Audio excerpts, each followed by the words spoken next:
my relationship with the Royal Court is very huge in my life and very personal, apart from all the artistic things that came from it and that I observed and indeed learnt from. It's very personal. I think it was 1979 or 1980, but I'm veering towards 79 more. And I came here to do the Young Writers' Festival in the theatre upstairs. And I suppose in a way this kind of sums up the Royal Court, doesn't it? You know, the Young Writers' Festival, it is such a wonderful vehicle for emerging talent. And one of the plays, they were all terrific, but one of them was written by a 10-year-old. 10! And we all had to play guinea pigs. It was loaded with metaphor. It was a really potent play about a family, but they just happened to be a family of guinea pigs. So that was my first production here. And I met Max Stafford Clark. The Seagull was playing in the theatre downstairs with Anna Massey and Alan Rickman. And Max was running the theatre, and I didn't know him, I didn't know who he was. I mean, I have to say now that I was in my early 20s. I was very green. Serious work had not really been the thing I did. I'd had a kind of fluffy career for about 6 years. Guinea pigs. Well, no, I don't mean fluffy in the guinea pig. The guinea pigs became the serious bit of fluff that I was doing. I'd been doing very non-serious fluff before that. And I just worked with Mike Leigh. So I was beginning to sort of think,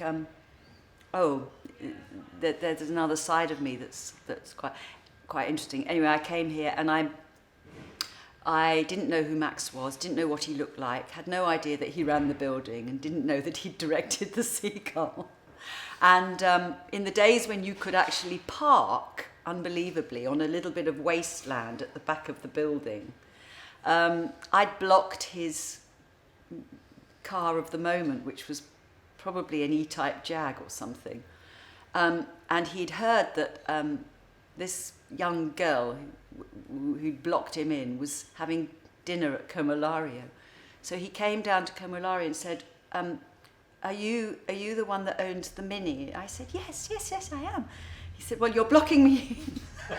So as I walked up the road with him to come and move the car, I almost said, well, and who are you? Do you work at the theatre?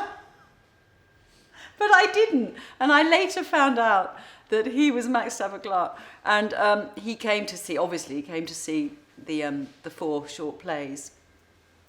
And sort of the rest is history, because I then spent about 10, 12 years here, off and on, working with him and working with Carol Churchill, Edward Bond,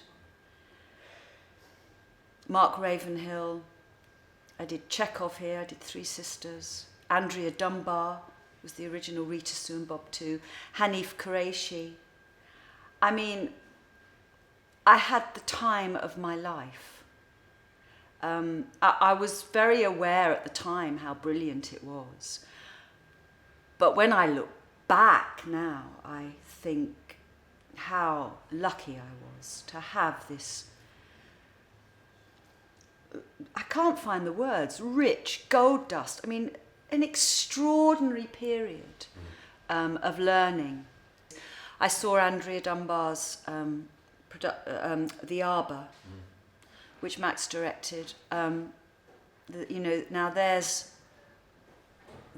a young girl who is the classic case of somewhere like the Royal Court only could nurture somebody like her. You know, a working class girl from Bradford whose house I went to, which was shocking, really.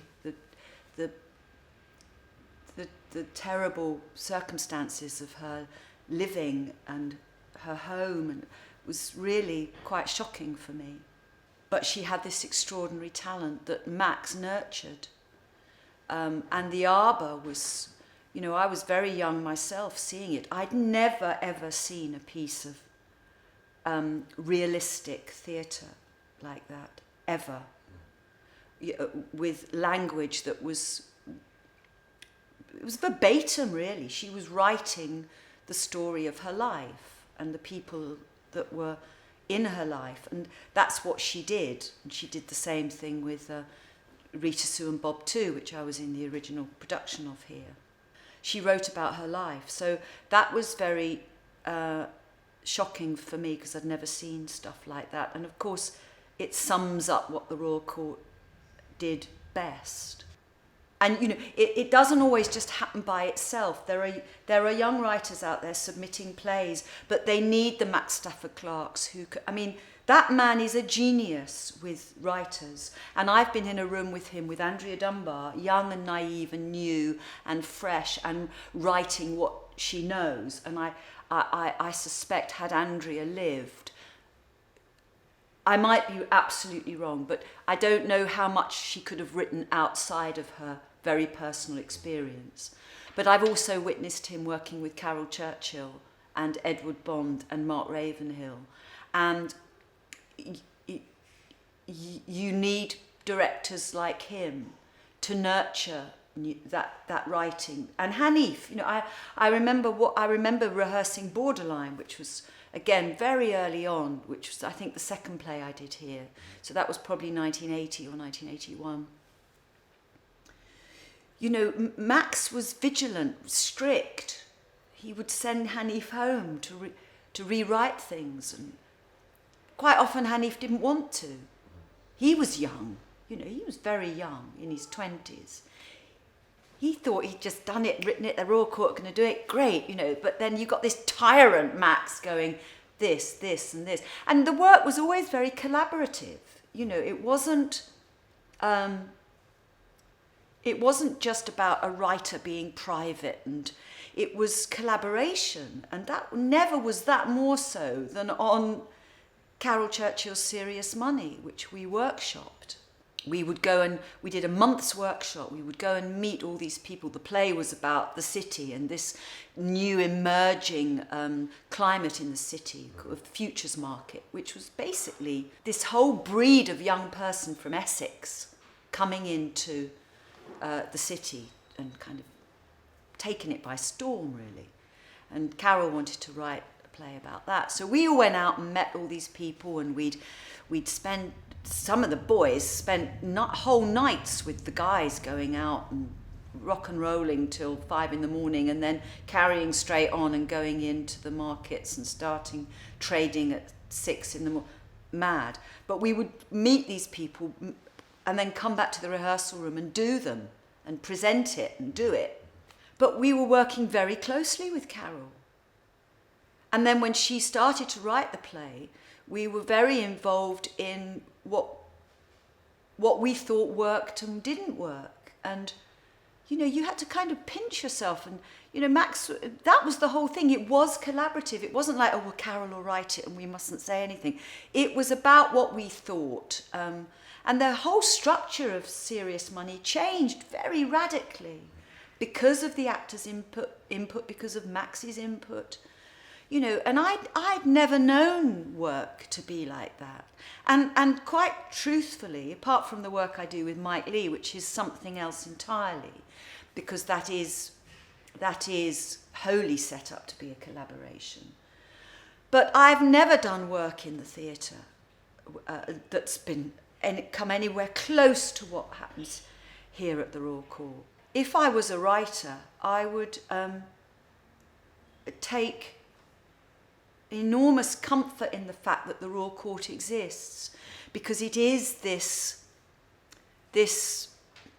pyramid, this amazing place that is here for them. If the Royal Court didn't exist, there would be a yawning, gaping hole for writers. There would be a yawning, gaping hole for the right to fail. And I wouldn't have a son.